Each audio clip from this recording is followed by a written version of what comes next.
Welcome back to Sonia's Space. This is episode 44. And in this New Year's episode, we're talking about reflection. We're talking about releasing. We're talking about recalibrating and moving with intention for the year 2026. And I really want to get into reflection and what I've learned in the last year. I swear 2025 has been such a rough year for a lot of us. And I'm going into 2026 with a very optimistic mindset. And I want to move into the next chapter with clarity, grace, and intention. And the other thing I want to talk about is I know with resolution, it's rooted in pressure. There's a lot of pressure that comes behind this, but I want to talk about resolution as a way to be more aligned with yourself, becoming more grounded as a person. So let's take this episode to reflect, recalibrate, and move forward with intention for 2026. Now, this past year, 2025, has been a very crazy year for me.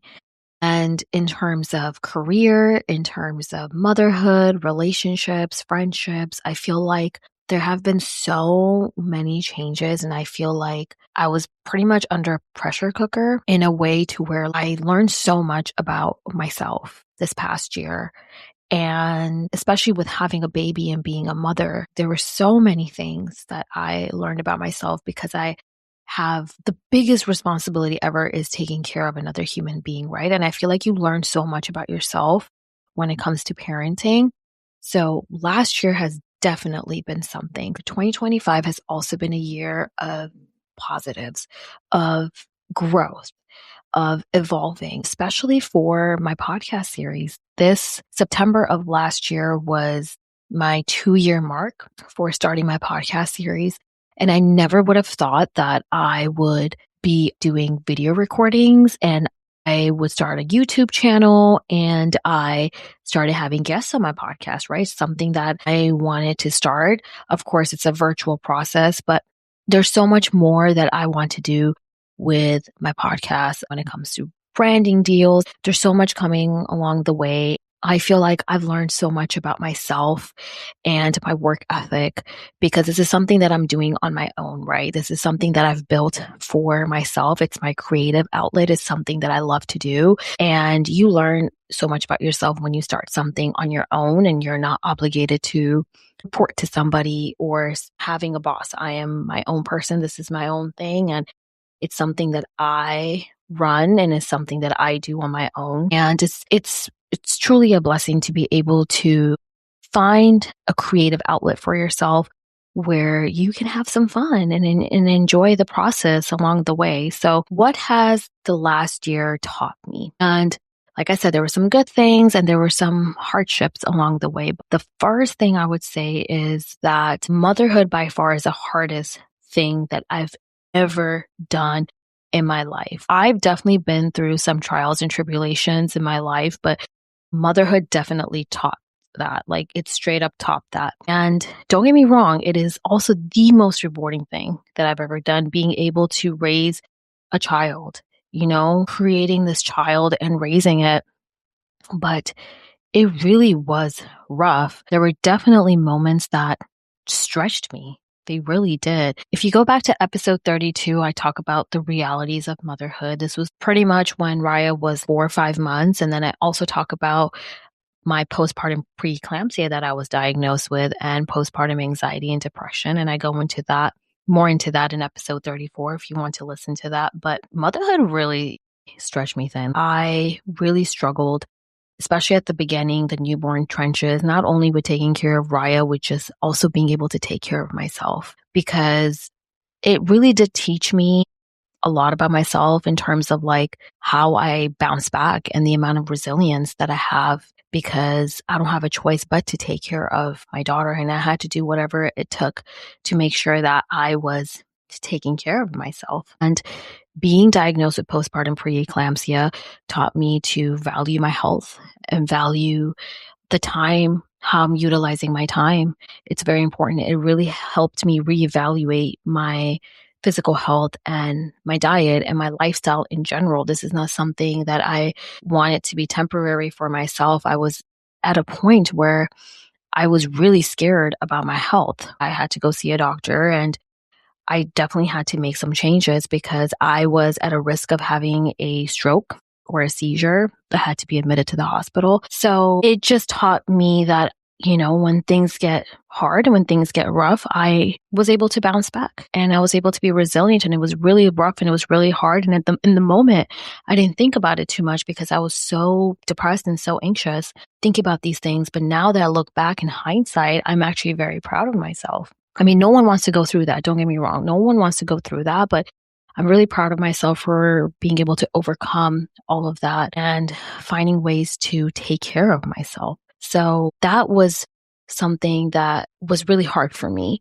in 2025. When you're taking care of a baby and when you're going through so much, another thing that I learned was how to prioritize everything in my life. Yes, my family comes first. My daughter comes first. But even before that, I come first. And I think a lot of mothers, it took me some time to realize this. And don't get me wrong, I still struggle with this, but prioritizing myself when it comes to my mental health and physical health is very important. And I feel like I learned this early on because I was diagnosed with postpartum preeclampsia and the depression and the anxiety. And I've had some really tough conversations with myself and with others.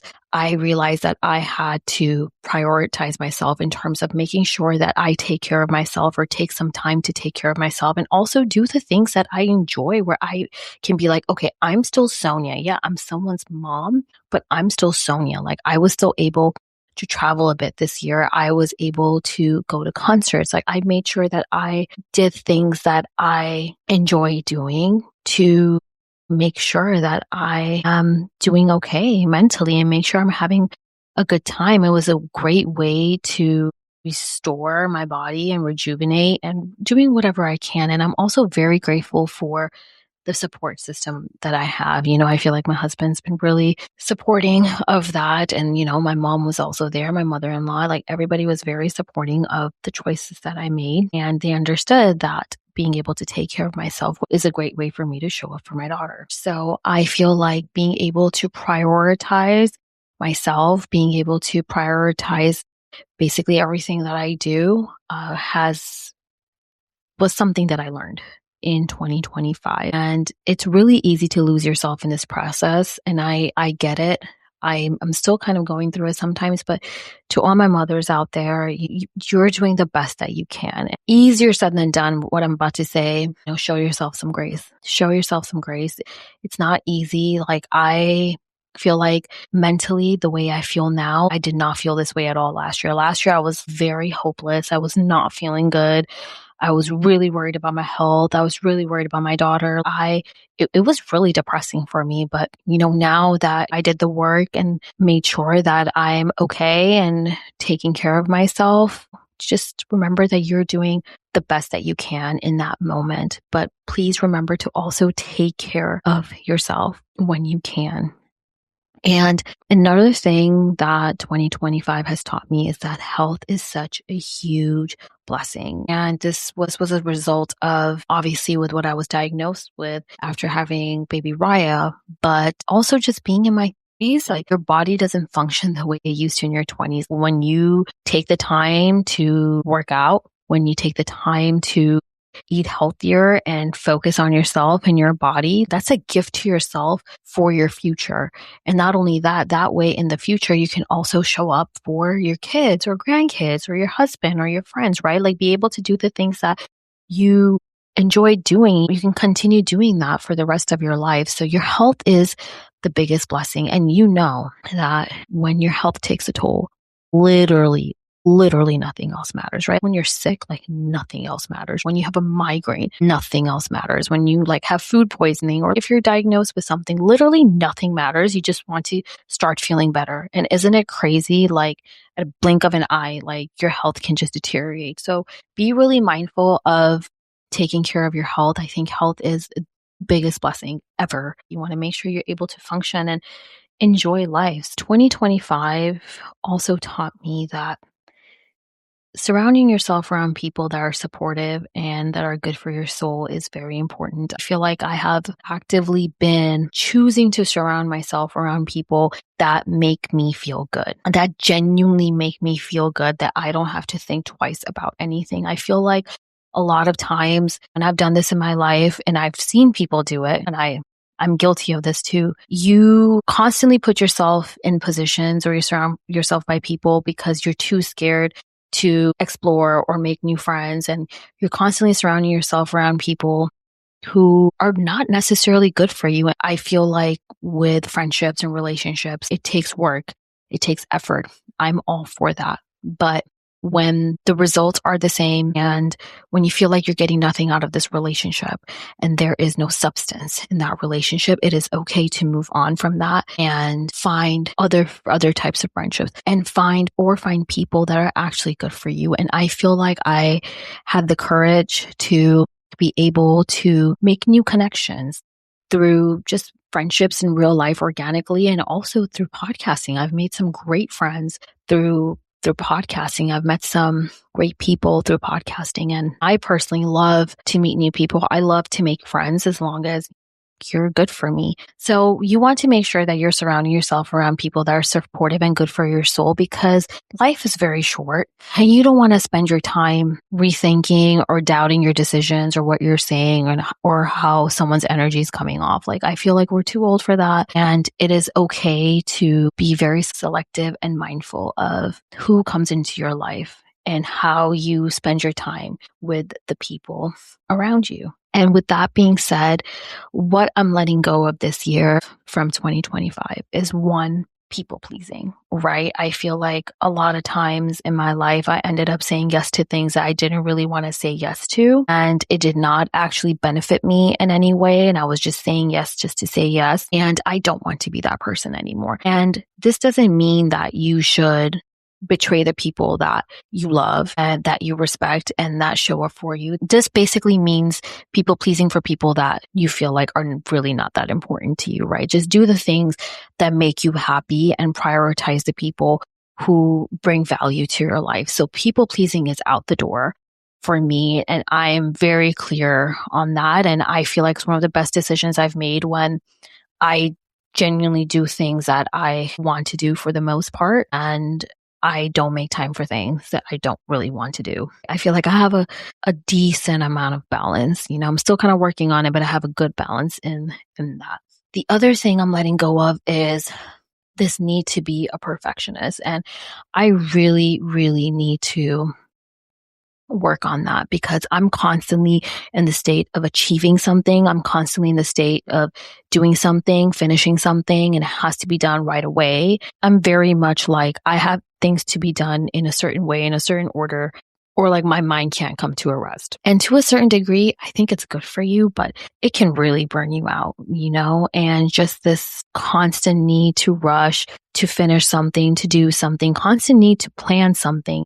I do have trouble living in the moment and being present. I can do it, but I don't do enough of it to the point where it's actually good for me. So I want to also let go of this concept of rushing and constantly thinking. My mind is always running. I'm always thinking about things. It's either like ideas or it's like things I have to do for the next few months, plans I want to make. That's great and all, but it does nothing but burn you out when you should actually be living in the present, living in the moment. And having baby Raya is kind of helping me with that because when you have a child, you have to be really patient, right? You have to be very patient with your child because you don't have a choice. And you have to be patient with another human being. And that I feel like being put into a situation like that is sort of helping me be more grounded and being more mindful and more present of the moment. I also want to let go of this guilt around resting, right? I really struggle with this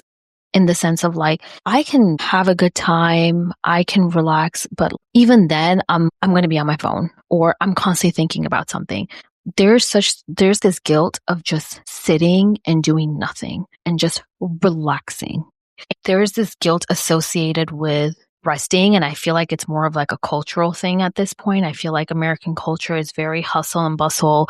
this need to appear like quote unquote successful. And that's not it. Like, that is not the life, right? In my opinion, true success is not to beat yourself to death, to show up as someone. You want to make sure that you're enjoying doing whatever you're doing. And if you're doing something good in your life, you have to be feeling good at the same time. So make sure that I'm feeling good as I'm doing good is very important. And that's something that I do want to take into the year 2026. So that's my intention. So my intention for the new year is focusing on how I want to feel and not necessarily what I want to achieve, how I want to feel internally, because I feel like if I'm feeling good, the outcome will be great. The results would even be greater, right? I want to make sure I'm feeling good with whatever I'm doing. So feeling grounded instead of feeling rushed and living in the moment. This is the intention that I'm going with